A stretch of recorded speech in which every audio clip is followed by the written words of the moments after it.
আল্লাহ তাবারক ওয়া তাআলার শুকরিয়া আদায় করছি যে আল্লাহ রাব্বুল আলামিন উন্মুক্ত পরিবেশে আজ আপনাদের সামনে দুটি কথা বলার জন্য দাঁড়াবার সুযোগ দান করেছেন। আলহামদুলিল্লাহ। এ অবস্থা আজ থেকে 1 বছর আগে ছিল না, গত 15.5-16 বছর ছিল না। জনগণের মুখের ভাষা কেড়ে নেওয়া হয়েছিল, জনগণের বাঁচার অধিকার কেড়ে নেওয়া হয়েছিল, জনগণের কর্মসংস্থানের অধিকার কেড়ে নেওয়া হয়েছিল, জনগণের ইজ্জত আবরু কেড়ে নেওয়া হয়েছিল। বাংলাদেশকে একটি জীবন্ত কারাগারে পরিণত করা হয়েছিল।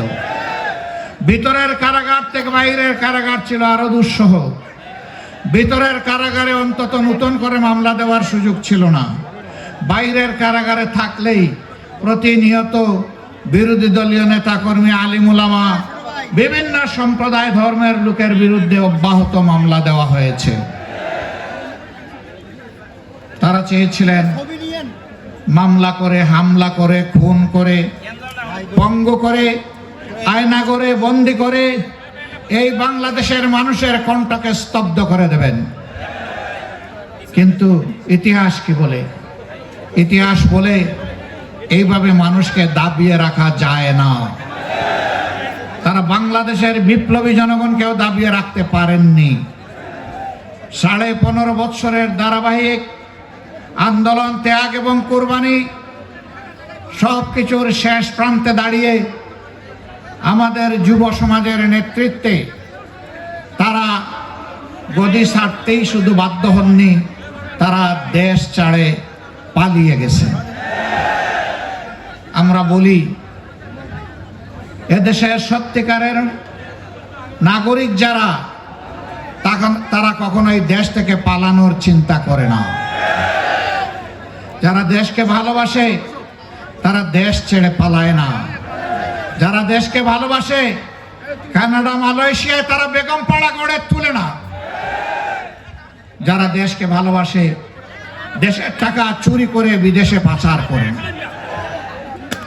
যারা দেশকে ভালোবাসে জনগণের ট্যাক্সের টাকায় কিনা অস্ত্র আর গুলি জনগণের বুকে তাক করে না। তারা সবই করেছে। তারা চেয়েছিলেন অতীতের ফ্যাসিস্টের শিরোমণি ফেরাউনের মতো এই দেশকে নিয়ন্ত্রণ করতে। আল্লাহ যেভাবে ফেরাউনদের অতীতে বিদায় দিয়েছেন, এদেশেও ফ্যাসিবাদের ধারক বাহক যারা ছিল তারা অপমানজনকভাবে বিদায় নিয়েছে। এমনকি যাওয়ার সময় নিজের সহকর্মীদেরকেও বলে যেতে পারেনি যে আমি অমুক জায়গায় চলে যাচ্ছি। তারা আক্ষেপ করে বলেছে এমন একটি দল করলাম, নিরাপদে তিনি চলে গেলেন, কিন্তু আমাদের কি হবে তা বলে গেলেন না। এমন রাজনীতি বড় লজ্জার রাজনীতি। এই দল যারা করতেন, সরকারের ইশারা ইঙ্গিতে যারা মানুষের উপর জুলুম করেছেন, আশা করি তারা এখন বুঝতে পেরেছেন জনগণের বিপক্ষে দাঁড়িয়ে কখনো কেউ পার পায় না।